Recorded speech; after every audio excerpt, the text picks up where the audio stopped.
Mm, mm, mm, mm, mm, mm, mm. Oop, oopie doop, y'all. Oop, oopie doop is what I gotta say right now. Woo!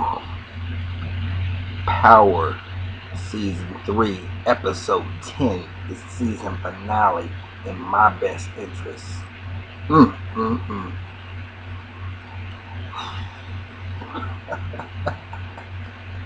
Ooh!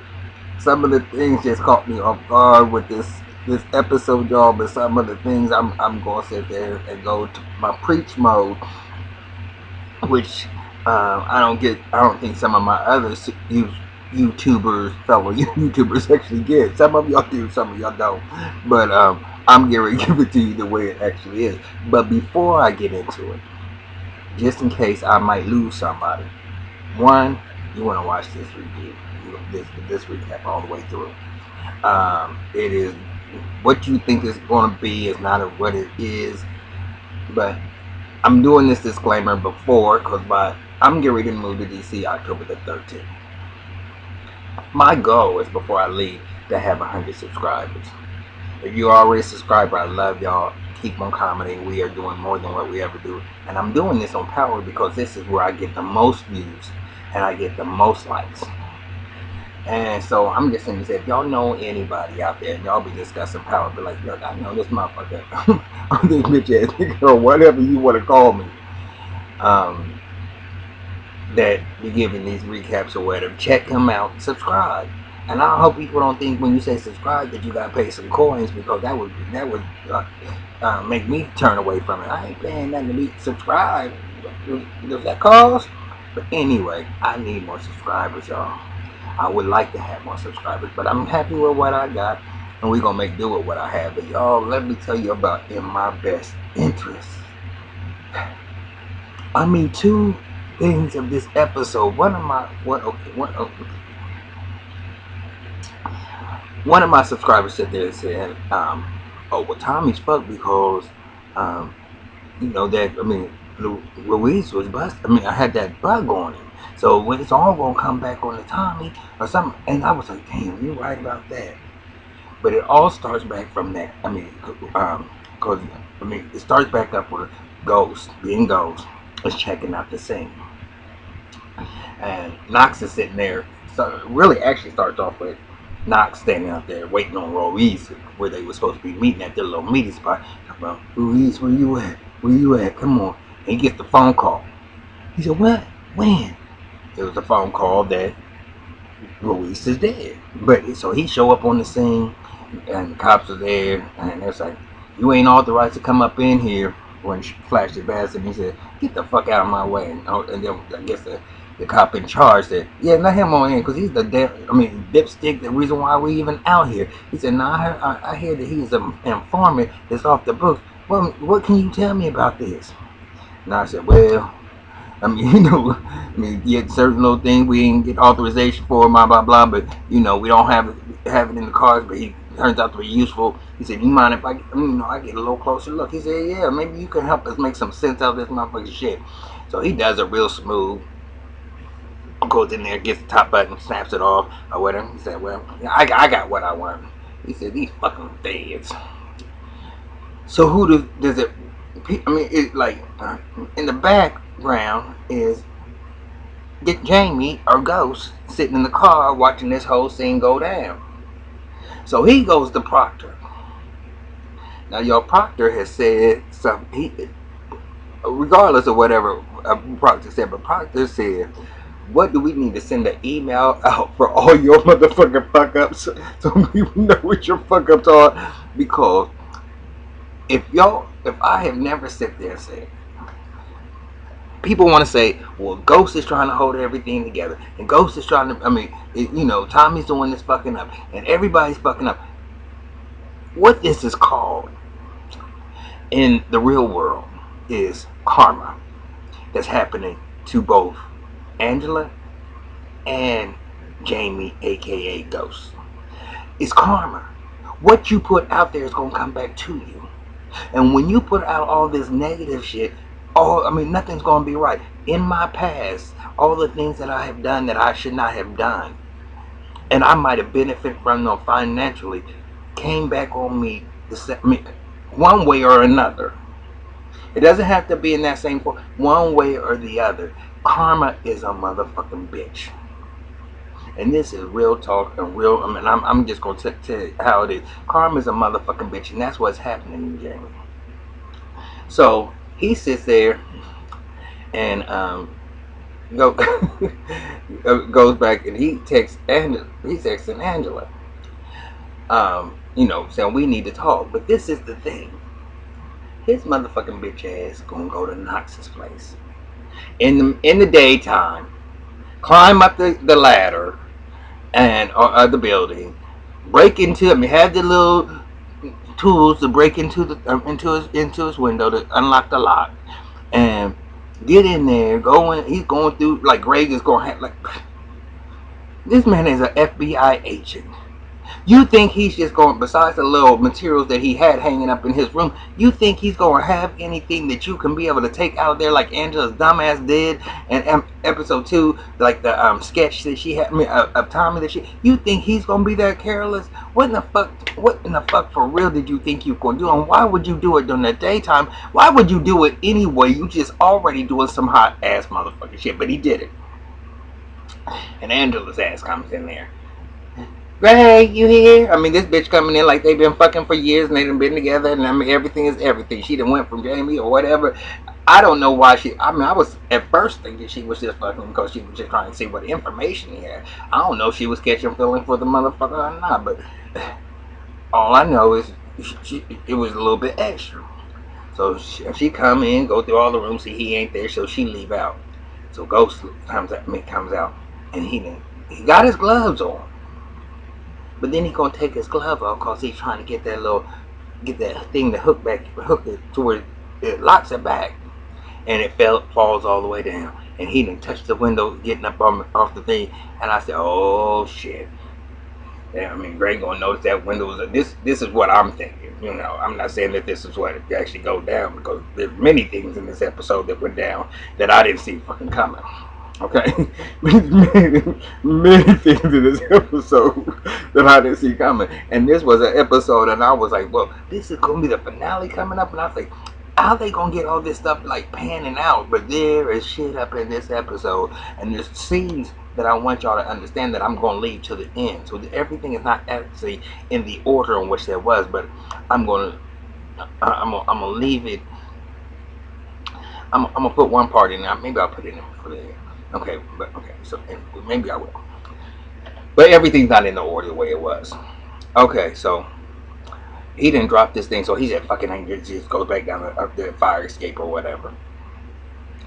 Now, Greg goes, Greg gets to the office, and he takes a little chip out the battery and puts it in a little dip drive, and so he can be able to put it into his laptop. One, nigga, why are you doing anything in that fucking office? First of all, it wasn't authorized. It was not authorized, number one. Number two, you were right at your place of employment, and people are coming in and out of there, and this is something that you did not have that's off the books. And just all of the above. You don't know who's watching y'all right now. Y'all still, there's an investigation. You don't know who's watching y'all. How stupid can you be? But, I guess in these little films, they don't think of all the little stupid things that everybody might nitpick over. Okay, we can let that go. Donovan comes in and he said, "Nigga, when was you gonna tell me about Ruiz?" He said, "I didn't. It just happened off." He said, "Nigga, we didn't already found out that you was right already at the scene, and you ain't give me no phone call or nothing." He said, "If shit ends up happening, and they find out you," he said, "Number one, is he dead?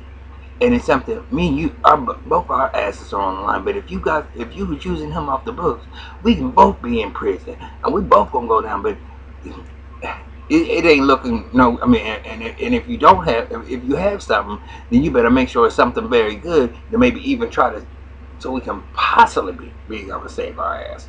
So now, Knox, I'm saying, Knox, you had no authorization at all. you had no authorization at all to set this motherfucker up. Now, I knew he was doing some shady ass shit, but what did he think he was going to be able to do with this? Even if it was some incriminating evidence on it, he's not going to be able to get it in because he didn't. It wasn't authorized. And now that he's dead, he really can't use it because he's gonna be the reason why he did. Because he did something. He had that man in there doing something, and now he's dead behind it, and it wasn't even an authorized thing for us. So he, all the way around, he's wrong.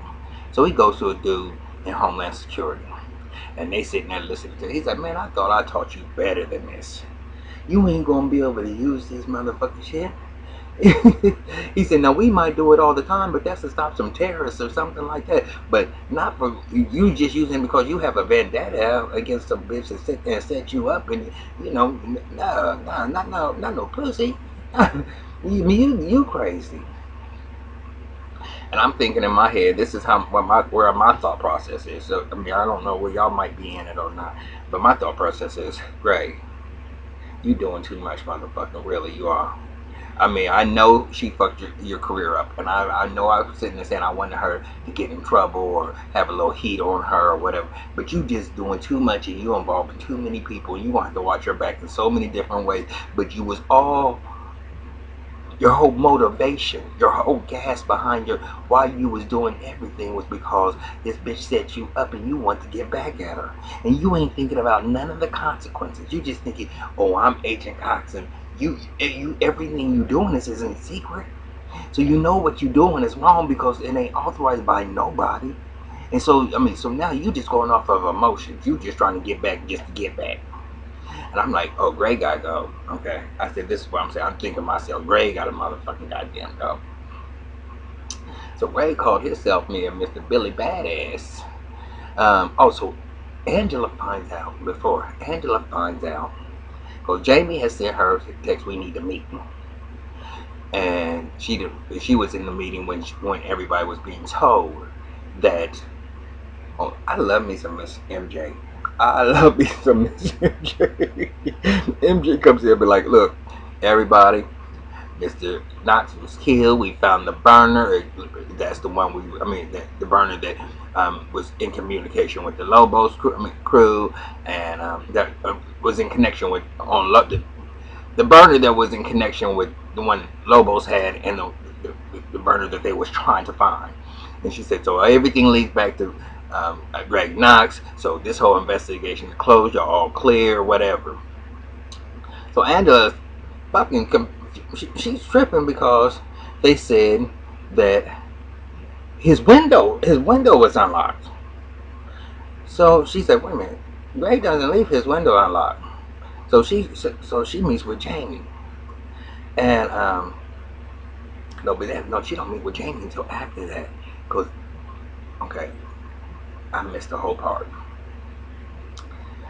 So Greg decides that, okay, how can I get who on the inside that has any clout can be able to maybe make this work. Okay, so he calls up Mike Sandoval or whatever his name is. Mike comes over. He said, look, I came across some evidence. And it might not be admissible. He said, well, admissible, it ain't no evidence. So no, hear me out.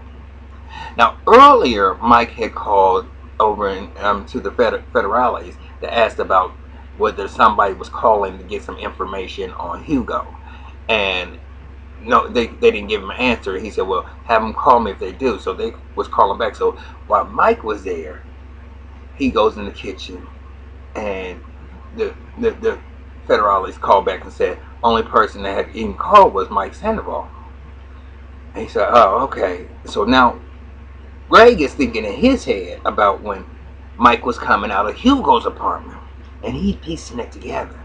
And so he said, so where were we at? He said, yeah, you were sitting there talking about some that you think Angela's the lead. He said, yeah. And he said, but then he was acting different. And Mike picked up on it. He said, who was that on the phone, Greg? He said, that was the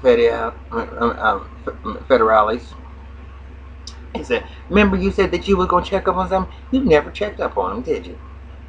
He said, so basically, he said, you're the lead. He said, he said, no. He said, they just disorganized if they didn't have my name, that I checked up on them. He said, nah. He said, you can leave. He said, I'm gonna have to take you. He said, well, look, they was threatening my family.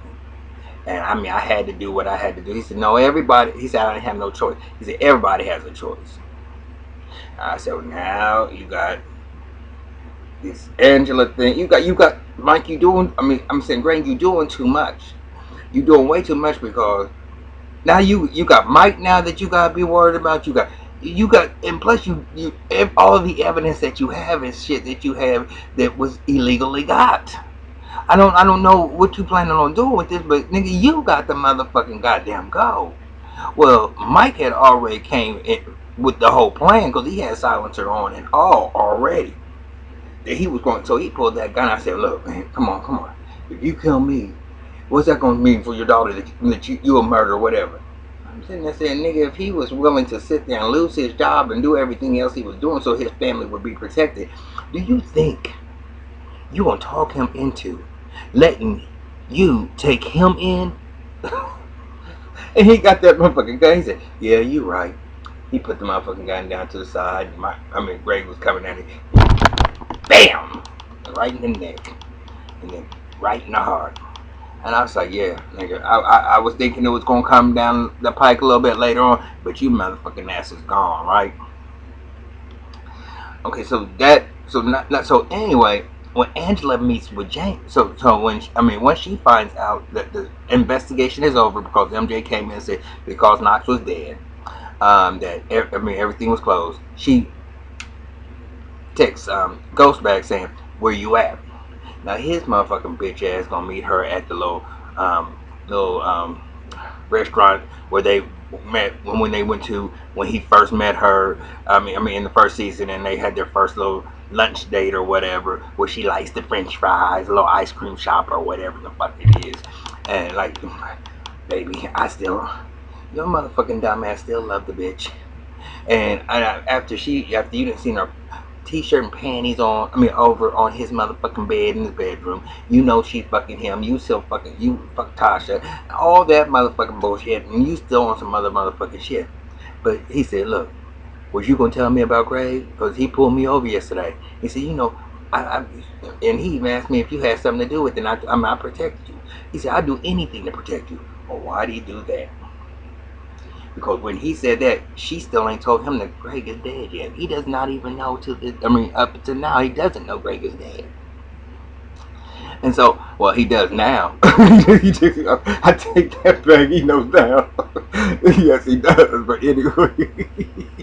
I'm talking about he don't know to this day. Yes, he does. I'm sorry. I misspoke.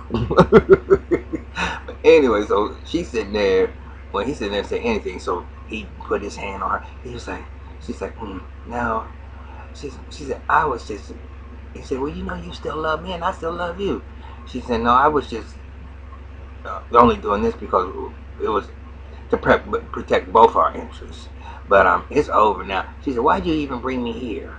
And he said, I thought a little nostalgia would be, whatever, nigga. All that we back 15 years ago when we was 15 years old.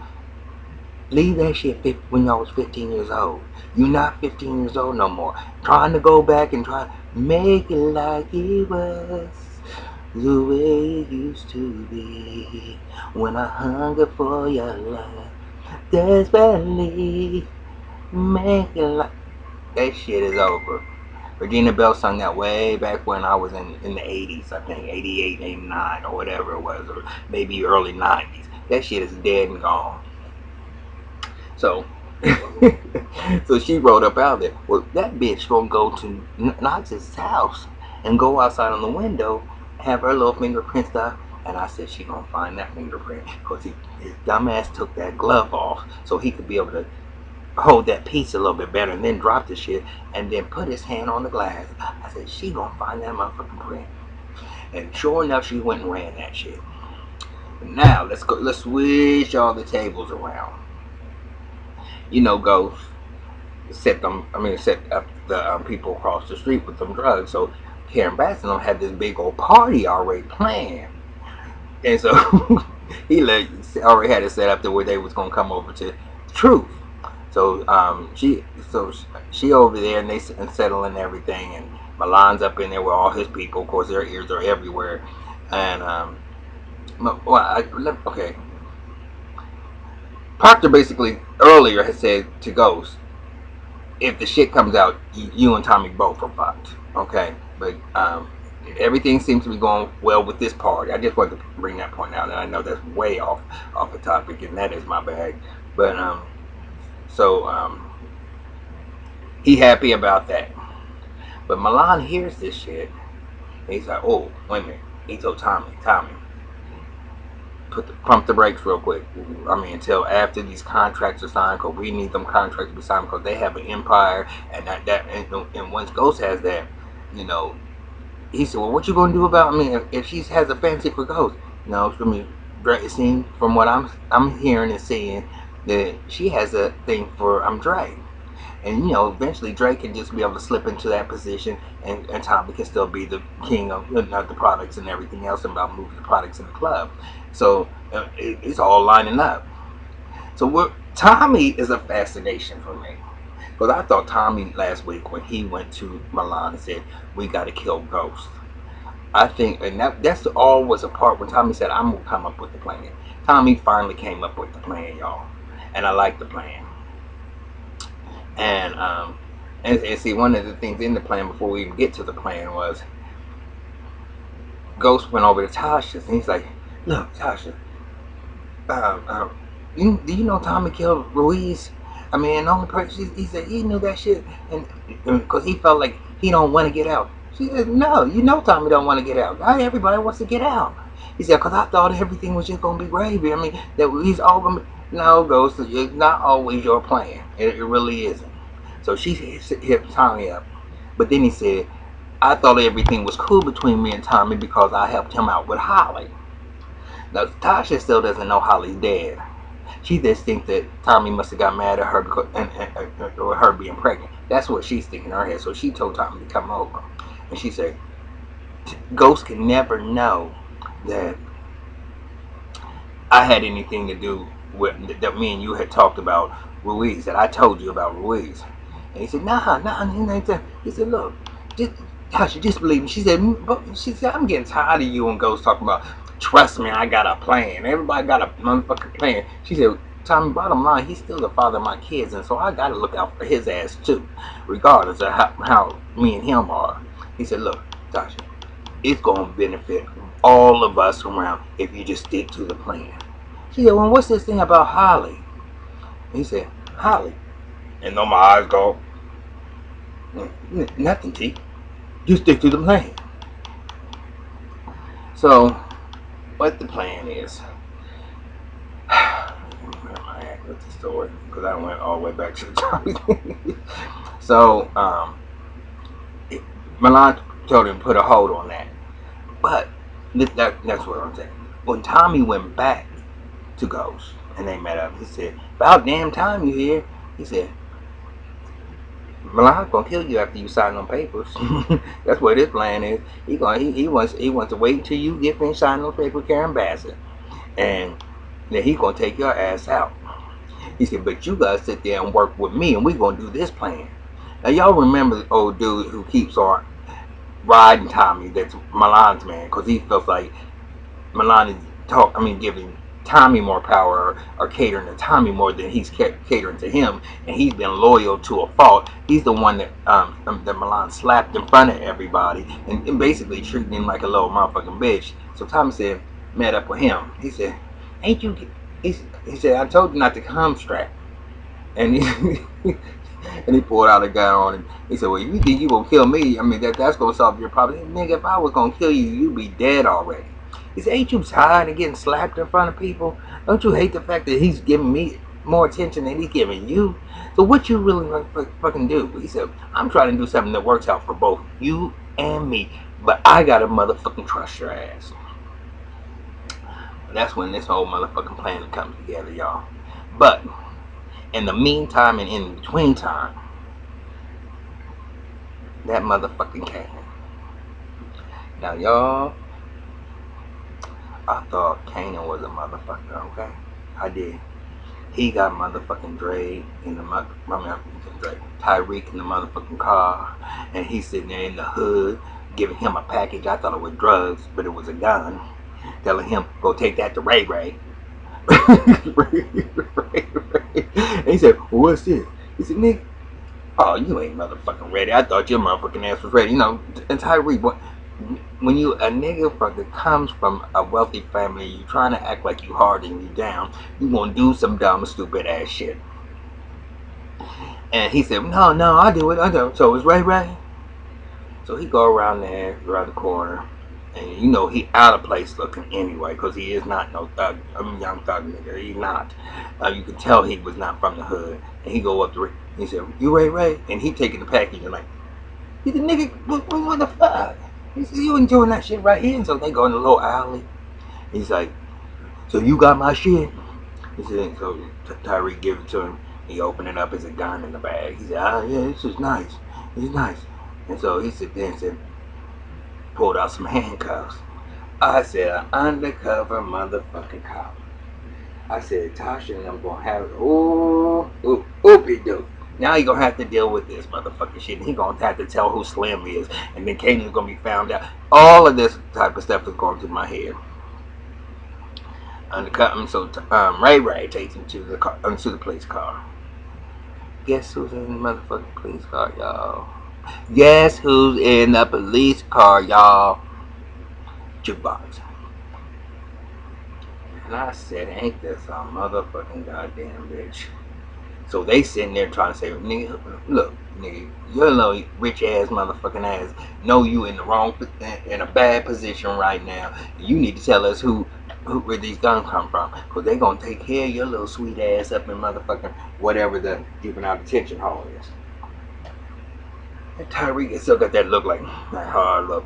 I ain't saying nothing. Who opens the police door but Kane?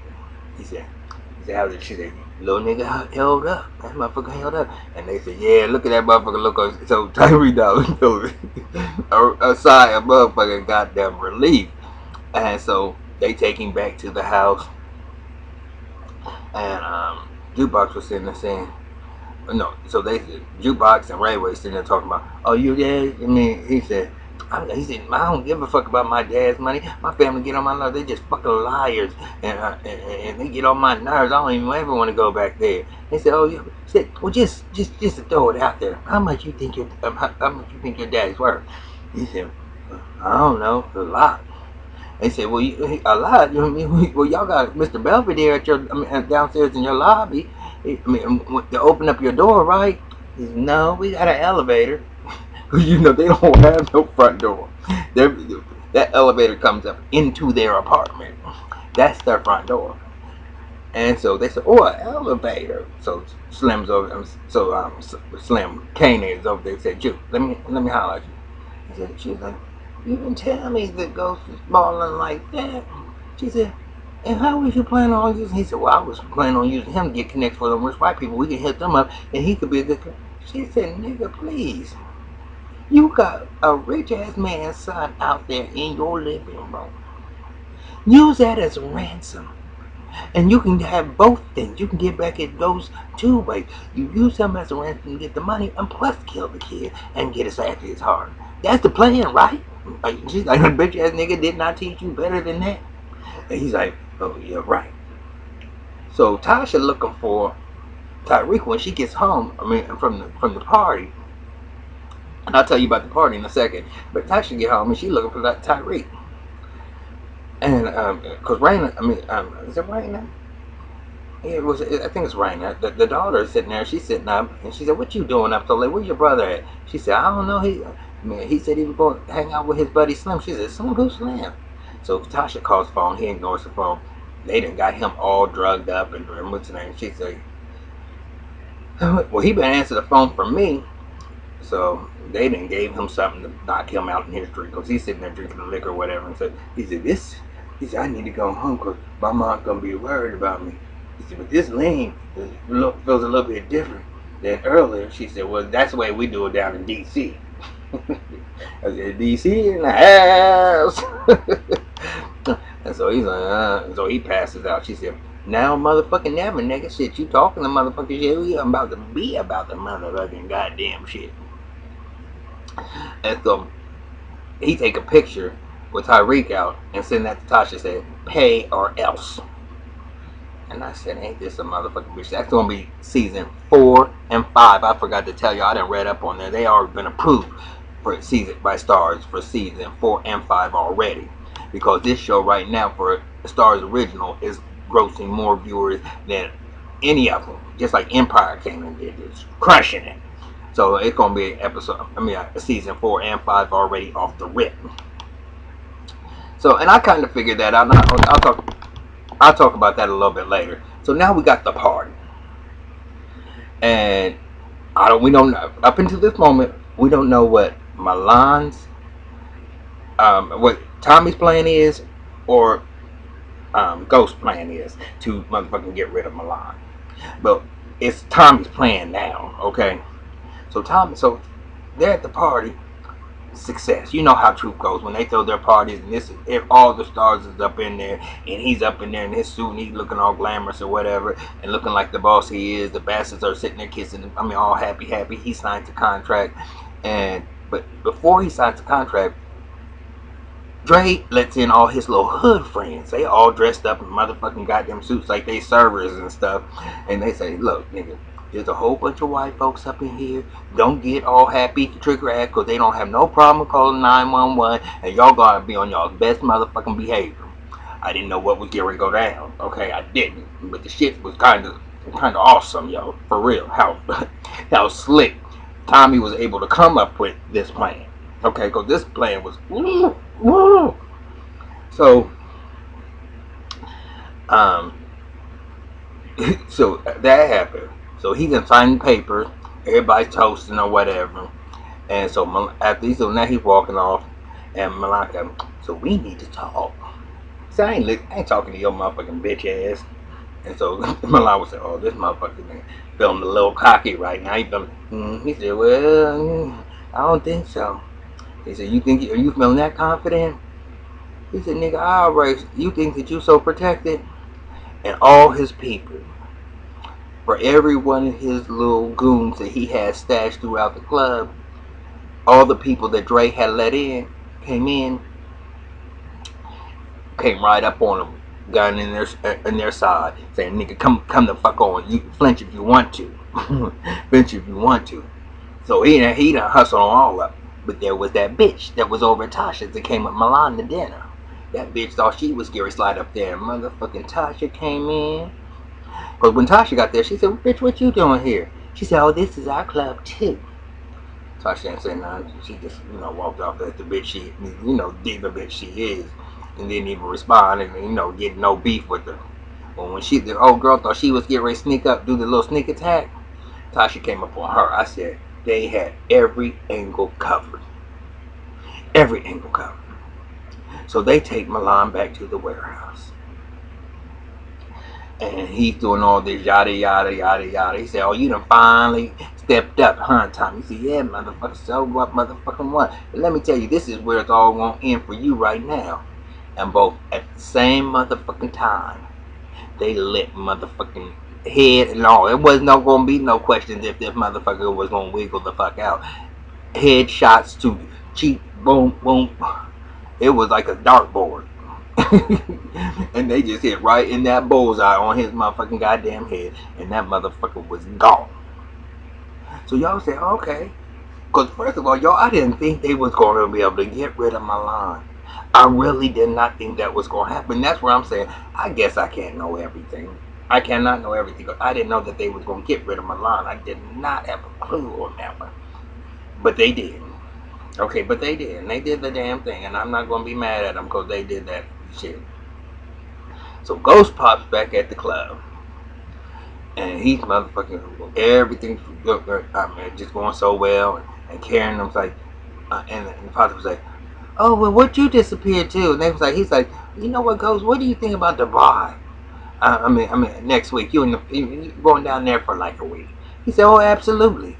And he sees Angela coming in there looking all not dressed up. And I'm saying, when the fuck is this bitch coming here looking all, she don't got no clothes on or nothing.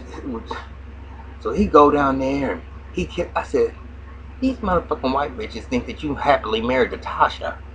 And you gonna sit there and go down there and kiss this motherfucking bitch on the motherfucking goddamn floor. What the fuck is going on, Ghost? And you could already see, he's like, we can be together now, and everything is good. This motherfucking bitch tells him you are under a motherfucking arrest for the murder of Ray Knox. That's why I said, y'all, he motherfucking knows he's dead now. And so he's sitting there saying, I would murder Ray. And she walks him out. The good thing we did not see was the Bassett's and them seeing it, and it wasn't like a big deal. I mean, he was escorted out, but it wasn't like everybody was standing to one side. And it wasn't a whole bunch of ruckus because he didn't go out screaming and fighting. But y'all, he got locked the fuck up. I said, if that ain't karma, karma is a motherfucking bitch. And I don't know if I really want you to get arrested because right now your son is at a teeter-totter level right now. He's about to be lit the fuck up. It's not that they're going to use him to get, to come in between and get back into business. Why that way? They about to sit there and extort the family and then plus kill him. So you'll know it's not going to go down like that. But I'm just sitting there saying, to all y'all people that think Ghost had a plan, if Ghost would have used his team and did teamwork, you cannot be a one-man show for real. You got to have some loyal lieutenants, and you got to be loyal with them. You can't just tell them I'm going to tell you at the last motherfucking minute. You cannot do that. That's not how it rolls. And when you do something deceitful from the very beginning, look in you and Angela's life, y'all's whole life is all turned upside down. All because of something that happened when y'all was 15 years old, when she used to live in the neighborhood. Where does that shit happen at anymore? It does happen. I'm not saying it didn't. But I'm just saying to say, can you just sit there and say that everything that you work for, you just let it go because of a piece of pussy or a piece of dick? Can't be that good. That you're going to throw your whole life away. Everything that you work for, everything that you ever wanted, because of a pussy that you done had when you was 15 years old, and you try to rekindle it after you already had everything that you already wanted. I'm out of here, y'all. I cannot wait till season 4. I hope it's not as long as it took them to come out with season 3. But please continue to like, subscribe, comment on this episode. Because this is the show that gives me the most views that I have. And I think this is the show that got me my most subscribers. Hopefully y'all can tell somebody else. I will get out of here. This is the longest video I've ever done. Peace out. Y'all have a good one. And I'll see y'all tonight for Basketball Wives LA. Peace.